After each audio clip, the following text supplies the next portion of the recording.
Un commentaire précieux sur l'alimentation et l'éveil intérieur. Dans cette vidéo, j'ai choisi de mettre en lumière un commentaire très touchant, écrit par Marion, une sœur silencieuse mais éveillée. Ces mots, pleins de douceur, de conscience et d'expérience personnelle, peuvent aider chacun de nous à réfléchir, à avancer, à mieux comprendre certains signes intérieurs. Parfois, les commentaires de la communauté sont des trésors. Aujourd'hui, je vous propose de prendre le temps de les écouter. Bonjour. Déjà un grand merci pour toutes ces vidéos.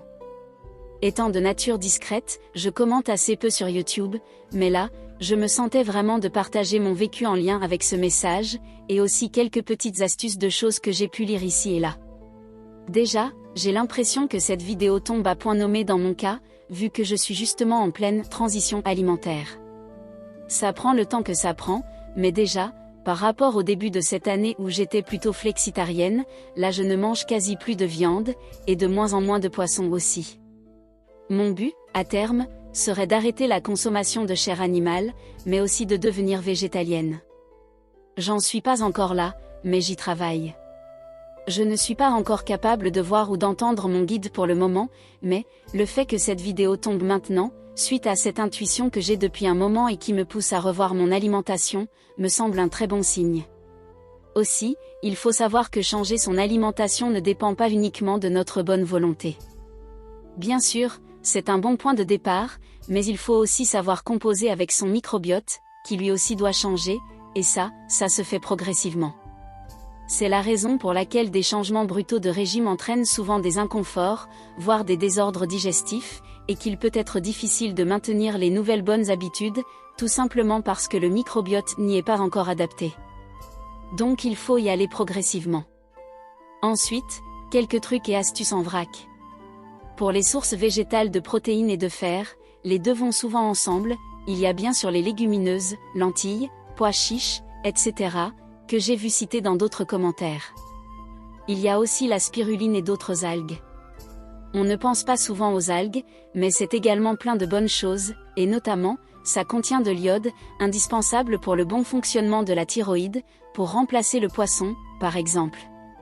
Et les graines germées, de blé et autres, il en existe toute une diversité. C'est l'énergie de vie à l'état brut, contenue dans une graine. Les épinards, aussi. Ensuite, pour celles et ceux qui ont eu, comme moi, des problèmes de carence en fer, on va évidemment vous recommander de manger plus de viande rouge, etc. Ou bien, vous pouvez aussi éviter, comme moi, de consommer trop de thé, surtout du thé noir, et jamais en même temps que les repas, parce que ça inhibe l'absorption du fer, pas eu de rechute depuis, donc en capacité à tenir un régime sans viande, a priori, pour l'instant. Par contre, en même temps que vos sources de fer, spiruline, légumineuses, etc., vous pouvez incorporer de la vitamine C, fruits, en particulier baies, mais aussi les brocolis et autres choux.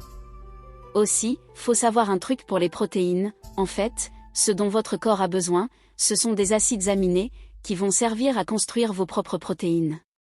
Chaque être vivant, animal, végétal, humain, etc., a ses propres protéines, déterminées par son code génétique. Donc tout être vivant possède, a fortiori, des acides aminés et donc des protéines, ou peptides pour les protéines de petite taille. Même une plante, même un fruit en possède. Ce qu'il faut surtout, c'est d'avoir tous les acides aminés nécessaires, et en quantité suffisante.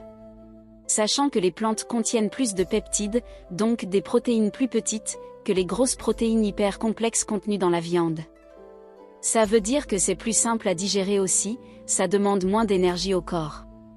C'est comme pour les jeux de Lego, c'est plus simple et rapide de défaire des petites constructions pour récupérer les Legos qui serviront à construire ce qui vous correspond à vous, que de s'embêter à défaire une immense construction très complexe.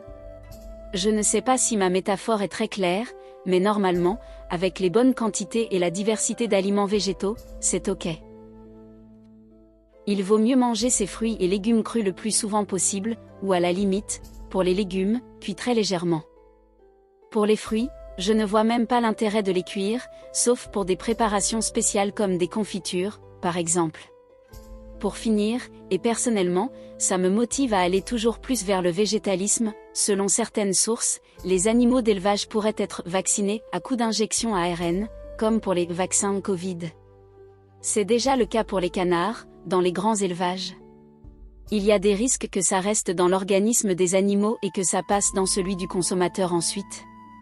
A priori, ça se fera en France, mais c'est probablement une directive qui va toucher toute l'Union européenne, peut-être les US aussi.